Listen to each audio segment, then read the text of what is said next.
Yeah, so it's definitely been a pretty different spring. We've seen a lot of high winds, really dry and hot temperatures.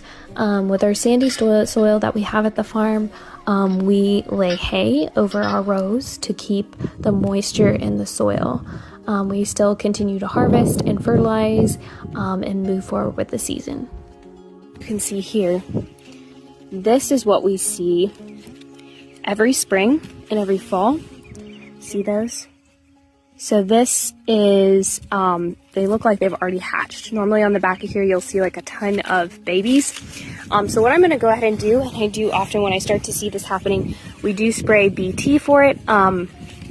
Especially if I see a plant that's infected, I just kind of look around and check to see, and this can be very devastating if you don't catch it. What these caterpillars will do will lay eggs in the heads of all the blooms, and the blooms will be gone before you can harvest them.